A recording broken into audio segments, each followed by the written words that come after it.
Vocês estão felizes? Mais uma vez, vocês estão felizes? Glória a Deus. Queridos, a revelação de Deus, ela é progressiva. Ela vai crescendo ao longo da história, queridos. Ela vai crescendo, queridos, ao longo da revelação de Deus com a humanidade, queridos. Ela vai crescendo. Aonde essa revelação, queridos, onde Deus vai se mostrando aos seres humanos, e ali vão nascendo chamados que mudam o rumo da história. E a revelação de Deus, queridos, ela vem vindo ao longo da história, e você vai vendo que ela vai crescendo. E assim como acontece com a humanidade, acontece com a minha e com a sua vida. Esses dias eu e a Kellen, a gente estava indo para São Luís do Purunã, e a gente acabou pegando a gente estava sem internet aqui em casa, o caminhão passou, arrancou os fios da internet ali, e a gente estava querendo colocar umas músicas num pendrive para o carro, e eu peguei umas músicas antigas que eu tinha guardado no computador, da época que a gente estava namorando ainda, que tocavam-se na igreja.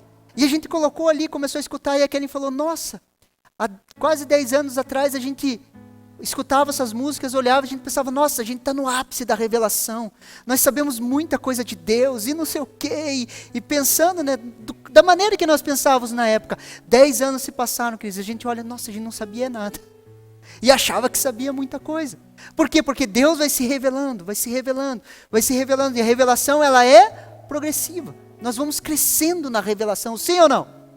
Há 3 anos atrás você não pensava como você pensa hoje com relação a Deus. Por quê? Porque cresceu a revelação no seu coração. E essa revelação é progressiva, aconteceu isso na humanidade, queridos. E no meio disso, queridos, foram nascendo chamados, queridos. Foram nascendo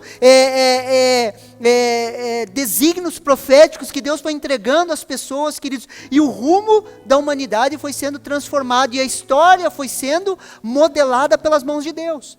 Deixa eu falar uma coisa para você, Deus está no controle da história. Não precisamos ter medo, queridos. Deus está no controle da história, queridos.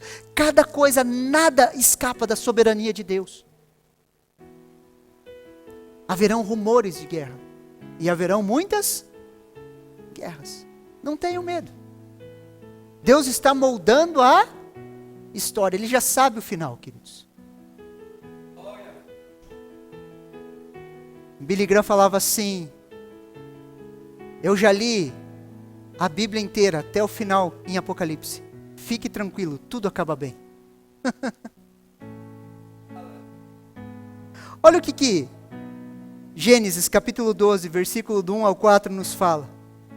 Gênesis capítulo 12, do versículo 1 ao 4. O Senhor disse a Abraão, saia da sua terra, da sua parentela, da casa do seu pai, e vá para a terra que eu lhe mostrarei.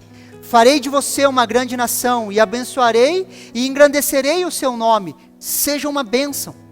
Abençoarei aqueles que o abençoarem, e amaldiçoarei aqueles que o amaldiçoarem. Em você serão benditas todas as famílias da terra. Versículo 4. Partiu, pois, Abrão, como o Senhor lhe havia ordenado, e Ló foi com ele. Abraão tinha 75 anos, quando saiu de Harã. Quantos anos ele tinha? 75 anos. Na sua velhice ainda darão muito fruto. Queridos, a Bíblia não dá muitos detalhes desse encontro, queridos, mas ele mudou a história, queridos. Abraão recebe um chamado, queridos. O chamado para quê? Saia da tua parentela, se aparte, saia daqueles que estão perto de você. Essa noite eu quero falar com você sobre encontros poderosos. Posso ouvir um amém? E aqui está um encontro poderoso, queridos. A Bíblia não dá muito detalhe desse encontro, mas Abraão tem um encontro com Deus, queridos. E esse encontro muda a história da humanidade. É um encontro poderoso, queridos, onde Deus chama ele para sair. Saia da sua parentela, se aparte. Todas as vezes, queridos, que temos um encontro com Deus, nos santificamos. Fala um amém aí, crente. Nós nos santificamos, queridos.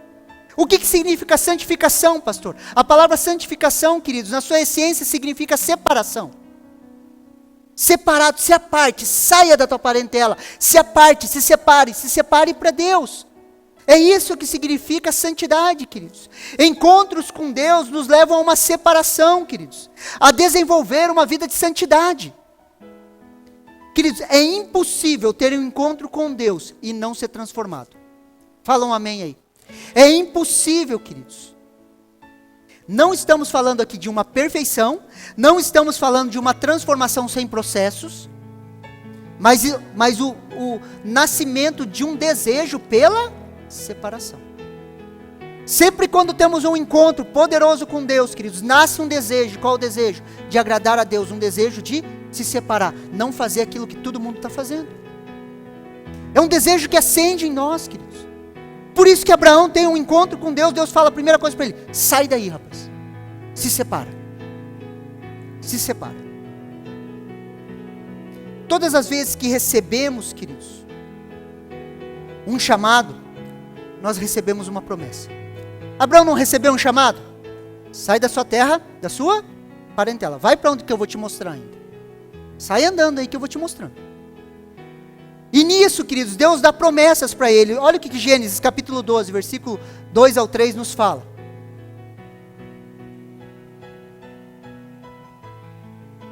Farei de você uma grande nação, e abençoarei e o abençoarei, e engrandecerei o seu nome. Seja uma bênção.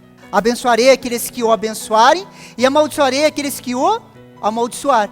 Em você serão benditas todas as famílias da terra.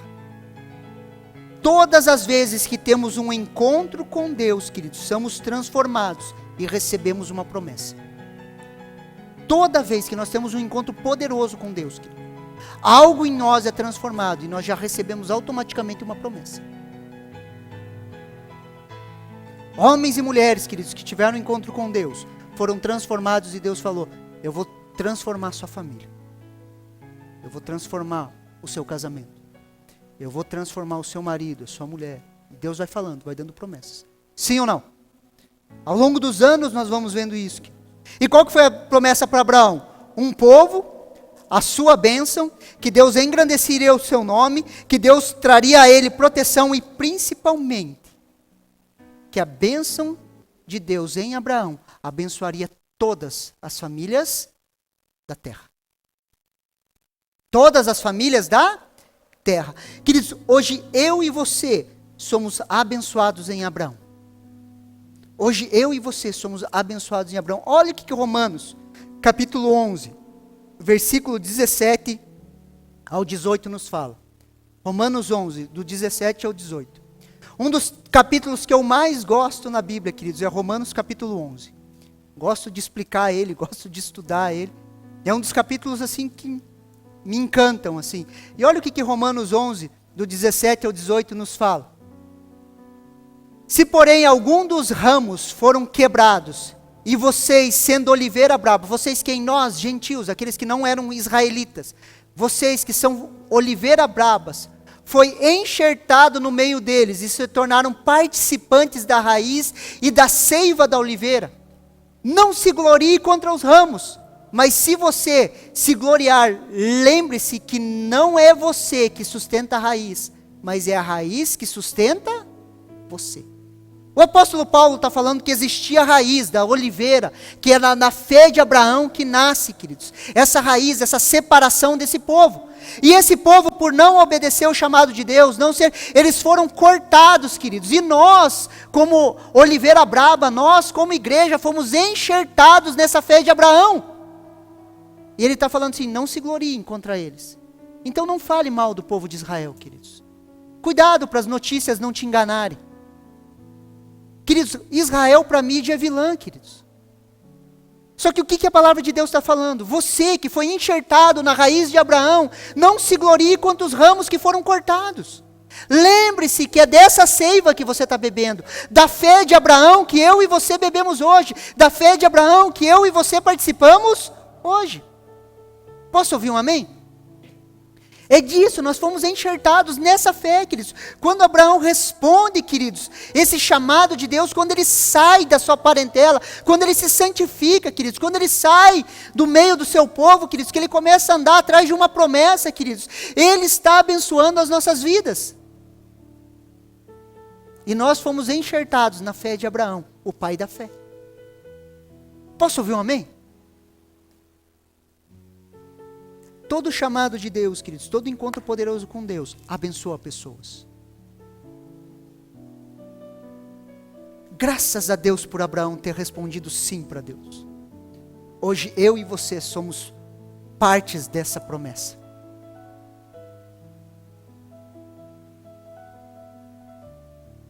Outro personagem, queridos, que teve um encontro poderoso com Deus e foi transformado, Moisés.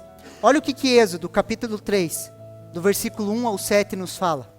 Êxodo, capítulo 3, do 1 ao 7. Moisés apacentava o rebanho de Jetro, seu sogro, sacerdote de Midian, e levando o rebanho para o lado oeste do deserto, chegou a Herobe, o monte de Deus. Ali o anjo do Senhor lhe apareceu em uma chama de fogo, no meio de uma sarça. Moisés olhou e eis que a sarça estava em chamas, mas ela não se consumia. Então disse consigo mesmo: vou até lá para ver essa grande maravilha, porque a sarça não se queima. Quando o Senhor viu que ele se aproximava para ver, Deus, do meio da sarça, chamou e disse: Moisés, Moisés. Ele respondeu: eis-me aqui. Deus continuou: não se aproxime, tire as sandálias dos pés, porque o lugar em que você está é terra santa. Disse mais: eu sou o Deus de seu pai, o Deus de Abraão, o Deus de Isaque, o Deus de Jacó. Moisés escondeu o rosto, porque teve medo de olhar para Deus. Versículo 7. Então o Senhor continuou: certamente vi a aflição do meu povo, que está no Egito. Ouvi o seu clamor por causa dos seus feitores. Conheço o sofrimento do meu povo. Queridos, encontros poderosos com Deus, queridos, nos levam a ver o sobrenatural.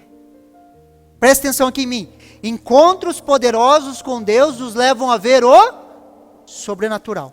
Olha o que Êxodo, capítulo 3, versículo 2 ao 3 nos fala. Ali o anjo do Senhor lhe apareceu em uma chama de fogo, no meio de uma sarça. Moisés olhou e eis que a sarça estava em chamas, mas ela não se consumia. Então disse consigo mesmo: vou até lá para ver essa grande maravilha, porque a sarça não queima. Queridos, Moisés olhou a sarça e ela queimava, mas não consumia. Imagine, queridos, você está no deserto andando, de repente você vê uma sarça, um arbusto, queridos, pegando fogo e não se consumindo. Queridos, Moisés olha aquilo, queridos, é sobrenatural. O que ele fala consigo mesmo? Eu vou ali para ver, vou ver o que está acontecendo ali. Queridos, preste atenção, queridos. O sobrenatural, ele atrai a atenção de Moisés, queridos. Deus é Espírito, amém? Quando nos encontramos com Ele, queridos, nos encontramos com o sobrenatural. O desejo pelo sobrenatural está no nosso DNA, queridos. O desejo pelo sobrenatural está em nós, queridos, faz parte do nosso DNA. O desejo de ver o agir, o sobrenatural de Deus, queridos, sair do natural, está dentro de nós. Quando Moisés olha, queridos, aquela sarça ardente, ele olha e fala: eu vou lá ver. Eu quero ver o sobrenatural. Eu quero ver o agir sobrenatural de Deus, queridos. E a igreja é o local do sobrenatural. Presta atenção aqui em mim. A igreja é o local do sobrenatural. Não podemos tentar fazer igreja local, queridos, de modo natural. Queridos, igreja não é para ser dado palestra, queridos. Igreja é o mover sobrenatural de Deus. É o sobrenatural de Deus na terra, queridos. Não é um lugar de palestra. Olha o que 1 Coríntios, capítulo 2, o versículo 4 ao 5 nos fala. Preste atenção aqui. A minha palavra e a minha pregação não consiste em linguagem persuasiva de sabedoria, mas em demonstração de espírito e de poder. Para que a fé de vocês, para que a fé que vocês têm não se apoie em sabedoria humana, mas em poder de Deus. Mas em poder de Deus. Presta atenção aqui. Coríntios é a cidade que Paulo vai, queridos, depois que ele entra em Atenas. Paulo, ele entra em Atenas, queridos, ele vê aquele monte de deuses, e ele começa a ficar angustiado. Só que Atenas é o berço da filosofia. Atenas é o berço do intelectualismo, queridos. Atenas é o berço dos filósofos. E Paulo começa a olhar as coisas, de repente ele vê a estátua de um Deus desconhecido, e ele pensa assim, é esse aí. E ele usa um gancho da filosofia, queridos, da maneira que os atenienses viam a vida, e ele faz um baita discurso teológico. Você pega o discurso de Paulo em Atenas, queridos, é um discurso teológico muito bom. Só que você vê no final do discurso dele, queridos, não deu resultado nenhum. Paulo entra em Atenas, queridos, no berço da filosofia, ele começa a falar de forma filosófica com as pessoas. Ele sai frustrado de Atenas, queridos, e ele desce e vai para Corinto. Quando ele entra em Corinto, ele muda a estratégia dele. Ele fala, eu não falarei em sabedoria humana, mas em demonstração de espírito e poder. Eu não vou ficar discutindo filosofia. Eu não vou ficar fazendo grandes discursos.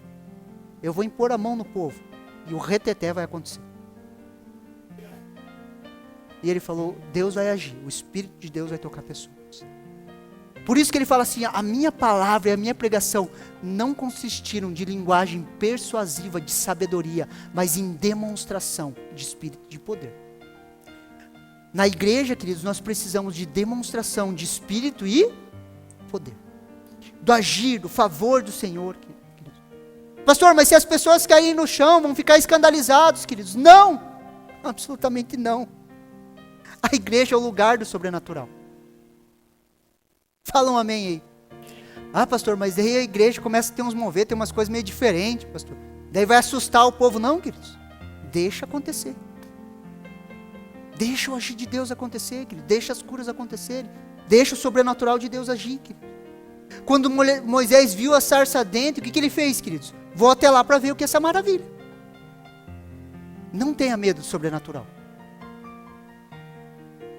Ah, pastor, mas na minha lógica eu fico pensando assim, de repente sai um rodando dentro da igreja, pastor, sai um cai no chão, outro ora em línguas, e começa a acontecer essas coisas, as pessoas não vão se assustar?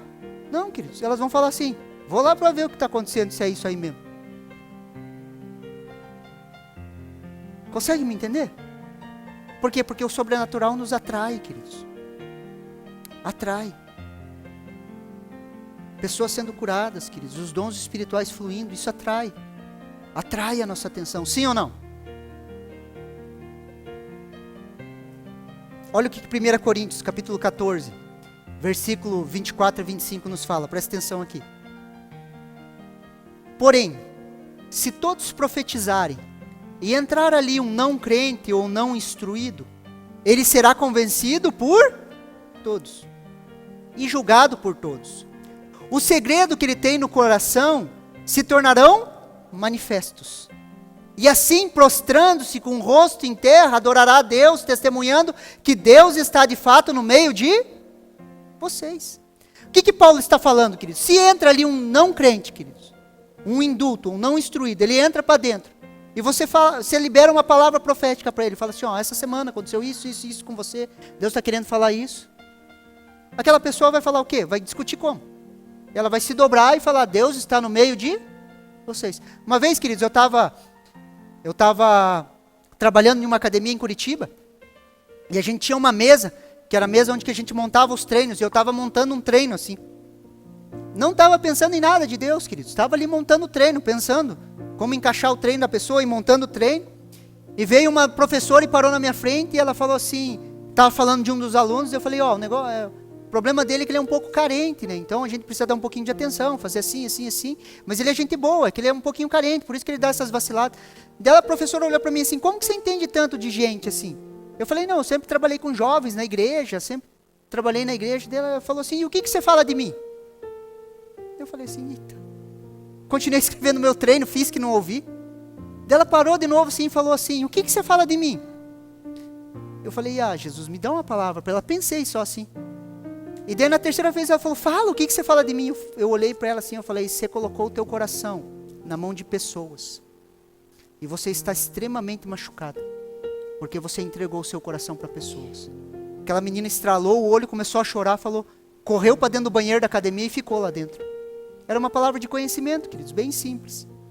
A hora que ela voltou, eu estava continuando escrevendo, eu olhei para ela assim, ela falou, para! E correu para o banheiro de novo chorar. Eu falei, mas eu não fiz nada. Depois de um tempo, onde que ela estava? Na igreja junto com a gente.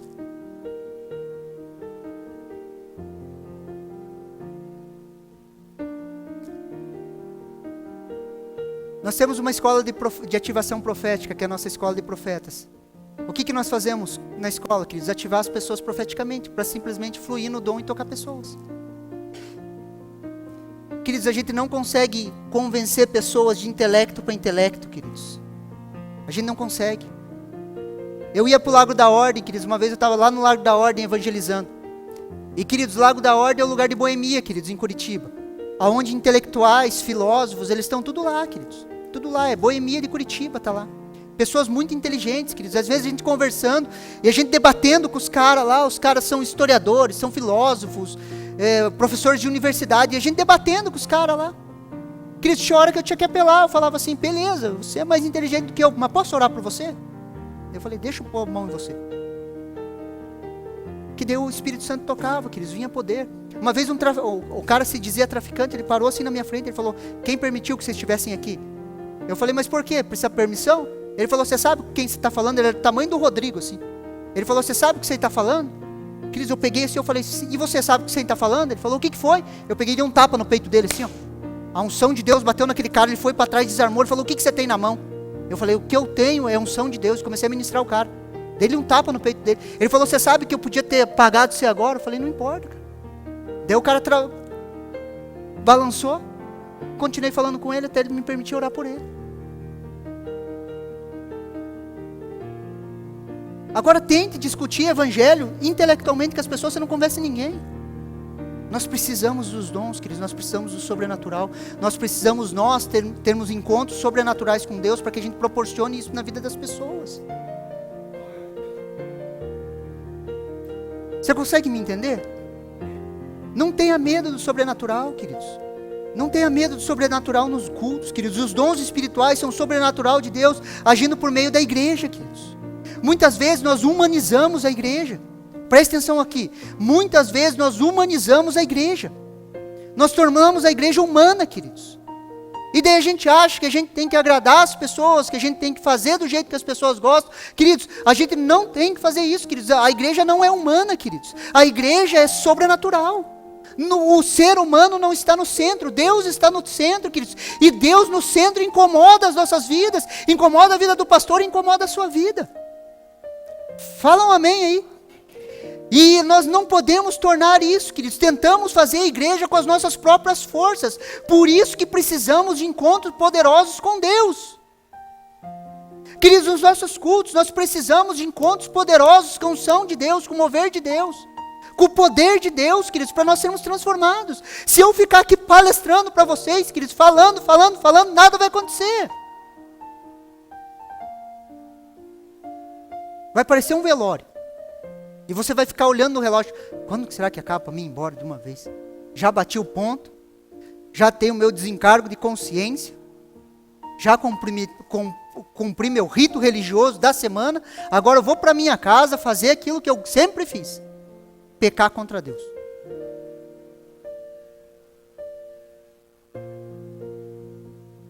Precisamos de encontros poderosos com Deus. Encontros poderosos com Deus, queridos, nos fazem tirar a sandália. Olha o que Êxodo, capítulo 3, versículo 5 nos fala. Então o Senhor continuou, certamente vi a aflição do meu povo que está no Egito. Opa!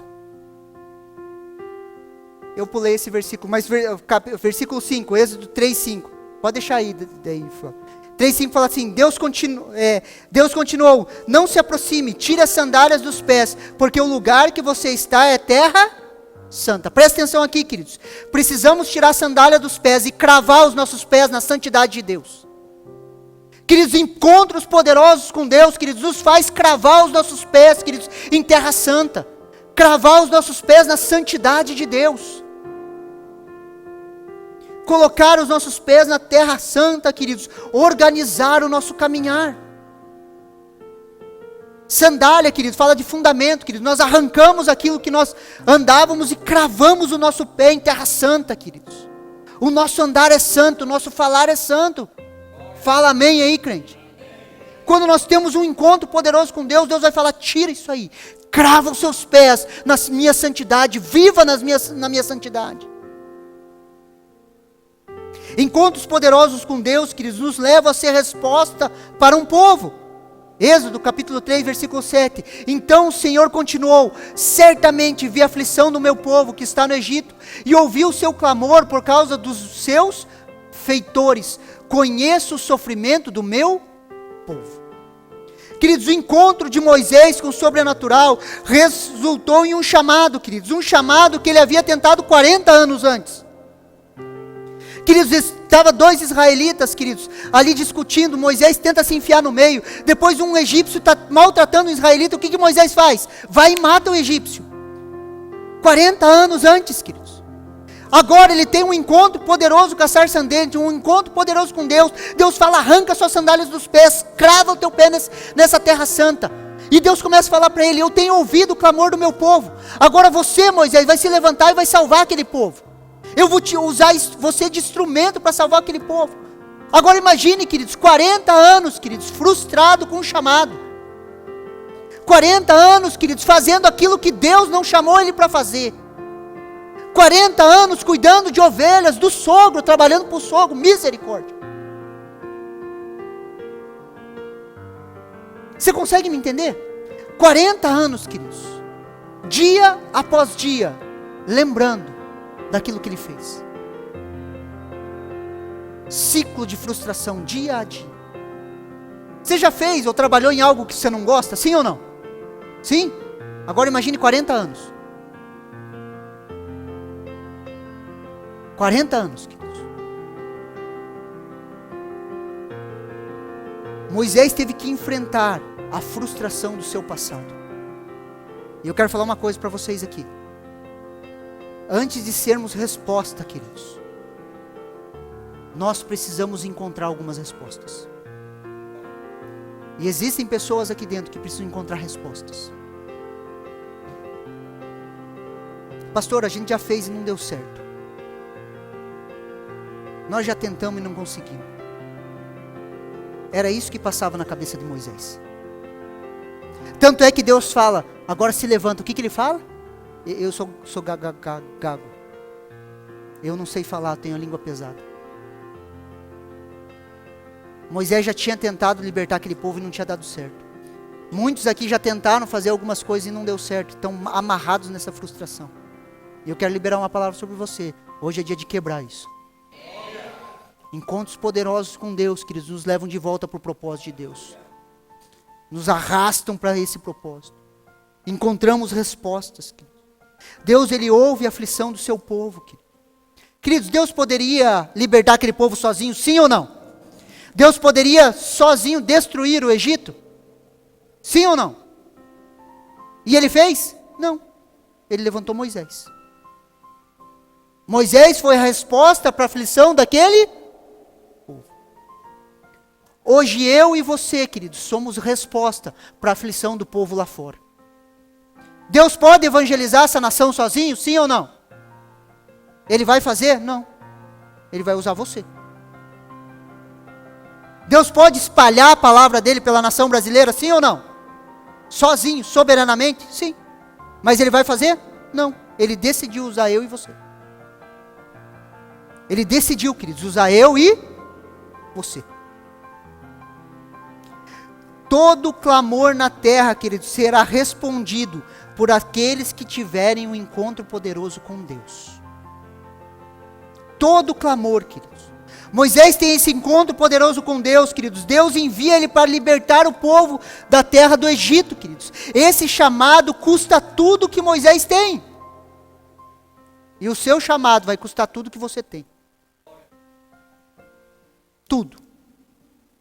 O teu orgulho, o teu achismo,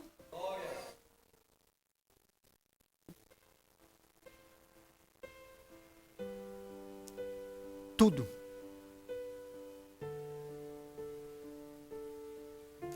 Porque o chamado de Deus, queridos, nos leva além das possibilidades humanas. E você vai ter um encontro poderoso com Deus. E vai fazer aquilo que é impossível aos teus olhos. você vai ter um encontro poderoso com Deus, queridos. Nosso terceiro personagem, queridos, que eu separei aqui, Gideão. Queridos, existia um ciclo de destruição no livro de Juízes. Deus levantava juízes, levantava libertadores, o povo de Israel vivia um tempo bem, voltava a pecar, fazer o que era mal diante do Senhor, e eles voltavam lá tudo de novo. Daí vai lá, Deus levanta um juiz para julgar a nação, eles começam a viver bem, ajeitam as coisas, depois o que eles fazem? Voltam a pecar. E era um ciclo de destruição. Se você pegar o livro de Juízes, você vai ver todo esse ciclo, todas as vezes. Vai e volta, vai e volta. Parece vida de crente, né? Descompromissado. Vai, fica um pouquinho bom, depois estraga tudo de novo, depois volta de novo, e vai indo. Não existe gente aqui assim, amém? Nós vamos tudo bonitinho, assim, crescendo, nem que seja profético. Queridos, os israelitas fizeram mal que aos olhos do Senhor, queridos, e os medianitas já estavam há 7 anos oprimindo o povo de Israel. Tudo que eles plantavam, queridos, era destruído ou roubado. Agora imagine, queridos, 7 anos, queridos, você planta, na hora de colher vem os inimigos e roubam. Quem trabalha com agricultura aqui sabe que é pesado isso. E Gideão estava, queridos, em um lagar moendo trigo, quando ele teve um encontro poderoso com Deus. Olha o que Juízes, capítulo 6, do versículo 11 ao 16 nos fala. Então veio o anjo do Senhor e assentou-se debaixo do carvalho que está em Ofrá, que pertencia a Joás, o Abizerita. E Gideão, seu filho, estava malhando trigo no lagar, para pôr a salvo dos medianitas. Então o anjo do Senhor lhe apareceu e lhe disse: o Senhor é contigo, homem valente. Versículo 12, 13. Respondeu Gideão: ai, Senhor meu, se o Senhor é conosco, por que nos veio tudo isto? E o que é feito das coisas, de todas as maravilhas que os nossos pais nos contaram, dizendo: não nos fez o Senhor subir do Egito? Porém agora o Senhor nos desamparou e nos entregou nas mãos dos medianitas. Então se virou o Senhor para ele e disse: vai nessa tua força, livra Israel das mãos dos medianitas. Porventura não te enviei eu? E ele disse: ai, Senhor meu, como que livrarei Israel? Eis que a minha família é mais pobre em Manassés, e eu o menor na casa do meu pai. Tornou-lhe o Senhor dizer: já que eu estou contigo, ferirá os medianitas como se fosse um só homem. Queridos, encontros poderosos com Deus nos trazem respostas. Olha o que Juízes, capítulo 6, no versículo 12 nos fala. 12 a 13, vamos concentrar aqui. Então o anjo do Senhor lhe apareceu e disse: o Senhor é contigo, homem valente. Depois que ele fala isso, o que Gideão responde? Ah, meu Senhor, se o Senhor é conosco, por que sobreveio tudo isso? E o que é feito das tuas maravilhas, de que nossos pais nos contaram, dizendo: não fez o Senhor subir do Egito? Porém agora o Senhor nos desamparou e nos entregou nas mãos dos medianitas. Queridos, presta atenção aqui. Deus aparece para Gideão e fala: e aí, homem valente, o Senhor é contigo. Ele já se revolta. Como o Senhor é com a gente? Se o Senhor fosse com a gente não ia estar ferrado desse jeito. Tudo que a gente faz dá errado. Olha o que está acontecendo. Olha a nossa vida do jeito que está. Mas espera lá um pouquinho, queridos. Espera lá. A resposta é evidente e clara. Olha o que Juízes, capítulo 6, versículo 1 nos fala. Juízes, capítulo 6, versículo 1. Fizeram os filhos de Israel o que era mal perante o... Por isso, por consequência do que eles fizeram, o Senhor entregou nas mãos dos... por 7 anos. Queridos, em muitas áreas nós somos completamente cegos. Culpamos a Deus e os outros, não enxergamos o que é óbvio. A indignação de Gideão, queridos, provava a sua força. A sua indignação estava toda certa. Provava a sua força, mas não o justificava. Se o Senhor é por nós, por que a gente está vivendo isso? Espera lá, meu irmão. O que você está vivendo? Você consegue entender a cegueira de Gideão? Se o Senhor é conosco, nós não devíamos estar fazendo isso. A culpa é do Senhor que não nos ajuda. Espera lá. E às vezes a gente tem que fazer um pera lá na nossa vida. E parar de culpar a Deus e os outros.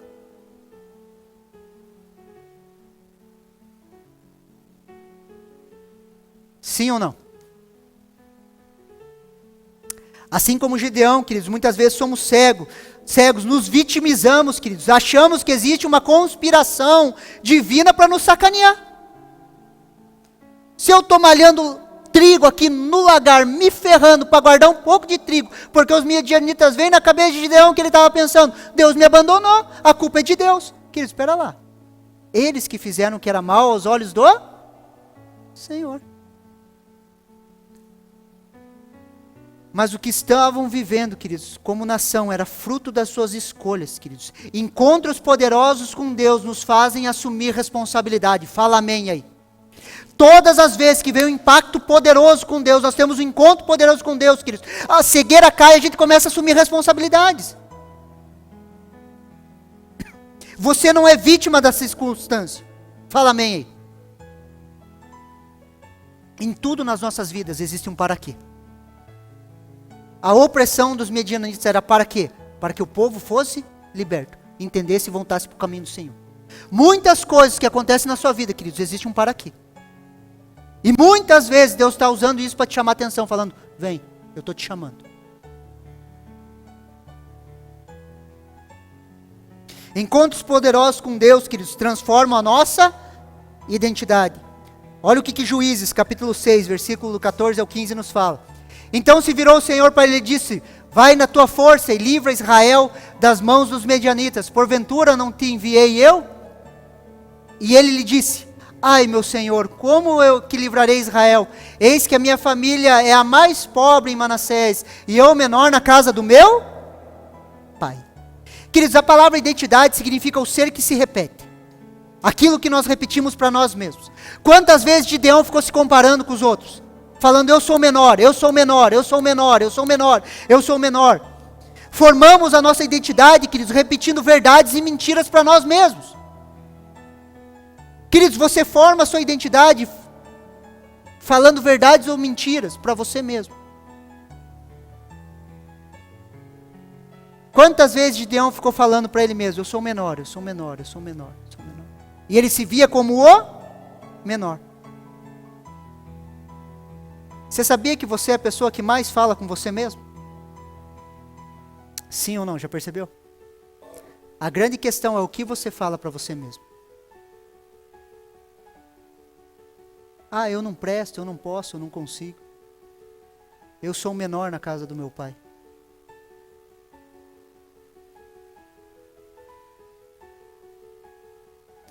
O chamado de Deus, queridos, vai de encontro ao ataque na sua identidade. Jesus era o Filho de Deus, amém? Olha o que Lucas capítulo 4, versículo 3 nos fala.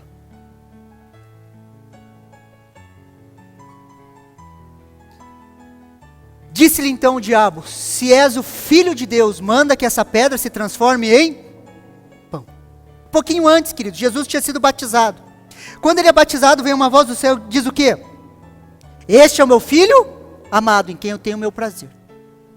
Logo depois disso, queridos, o Espírito Santo leva Jesus para o deserto para ser tentado. Na primeira tentação, o que o diabo fala para ele? Você está com fome? Então, se você é o Filho de Deus, transforma essa pedra em pão. Se você é o filho de um ataque direto à identidade. Nós temos um seminário, queridos, que se chama Veredas Antigas.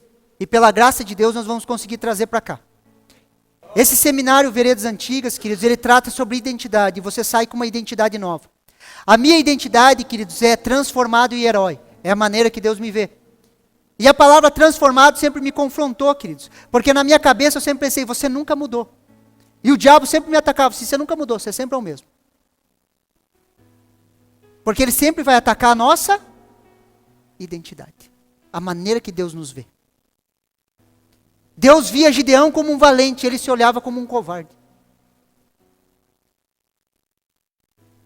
A questão é como que Deus te olha, como Deus te vê. Encontros poderosos com Deus, queridos, trazem à tona a nossa verdadeira identidade. E você vai ter um encontro hoje com Deus.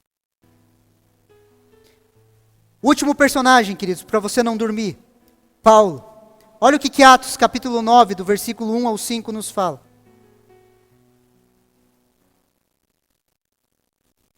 Saulo, respirando ainda ameaças de morte contra os discípulos do Senhor, dirigiu-se ao sumo sacerdote e lhe pediu cartas para as sinagogas de Damasco, a fim de que, caso achasse alguns que eram do caminho, assim homens como mulheres, levassem presos para Jerusalém. Seguindo ele estrada fora, ao aproximar-se de Damasco, subitamente uma luz do céu brilhou ao seu redor. E caindo por terra, ouviu uma voz que lhe dizia: Saulo, Saulo, por que me persegues? E ele respondeu: Quem és tu, Senhor? E respondeu: Eu sou Jesus, a quem tu persegues. Queridos, encontros poderosos com Deus transformam o rumo da nossa vida. Fala amém aí, queridos. Saulo sabia o que queria, queridos. Ele queria destruir a seita chamada o Caminho. Na cabeça de Saulo, a igreja era uma seita, queridos. Ele queria destruir aquilo. Ele vai para o sacerdote, pega a carta e ele sabe o que ele queria fazer. Ele estava convicto, ele tinha todo o planejamento de vida. Ele sabia o que ele ia fazer, ele era um homem de carreira. Ele sabia tudo o que ele ia fazer, queridos. De repente, ele tem um encontro com Jesus na estrada de Damasco. E nunca mais ele foi o mesmo. Há uma mudança, queridos, de direção. Há uma mudança daquilo que ele estava querendo fazer, queridos. A sua vida vai ser transformada. Encontros poderosos com Deus, queridos, afetam a nossa teologia. Olha o que o versículo 4 nos fala. E caindo por terra, ouviu uma voz que lhe dizia: Saulo, Saulo, por que me persegues? Saulo estava certo, queridos, que ele estava servindo a Deus, até que o encontro poderoso com Deus mudou tudo. Muitas vezes, queridos, nós somos cheios de informação, de teologia. Muitas vezes nós temos muitos conceitos, queridos, que precisam ser quebrados. Saulo tinha convicção que ele estava servindo a Deus, até que ele teve um encontro com Jesus. Encontros poderosos com Deus, queridos, nos cegam por um tempo. Presta atenção aqui, aquela luz vem sobre Saulo, queridos. Aquilo cega ele fica 3 dias cego. Presta atenção aqui em mim.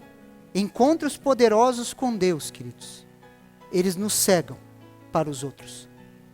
A gente para de olhar o mundo para fora e começa a olhar o mundo de dentro. Você já percebeu que você tem resposta para a vida de todo mundo? Sim ou não? Já percebeu?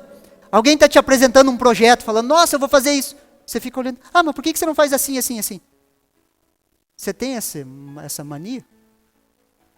Por quê? Porque a gente tem resposta para a vida de todo. Já viu quando alguém está passando um problema no casamento? E daí está assim, crentaiada reunida. Não, está passando ali, aqui. Não, faz assim, assim, assim que dá certo. A gente tem que ficar cego, queridos, para os outros. E encontros poderosos com Deus nos cegam para a vida dos outros e nos fazem olhar para dentro de nós. E a minha oração é que você segue por alguns dias. Segue. Pare de olhar para os outros e comece a olhar para aquilo que Deus quer fazer em você. Queridos, nós temos resposta para a vida de todo mundo, queridos. Ah, pastor, é só falar para ele fazer assim, assim, assim. Bom se fosse assim, queridos. Ia facilitar a nossa vida, né, pastores? Sim ou não? Hoje você quer ter um encontro com Deus? Quero te convidar a você se colocar em pé.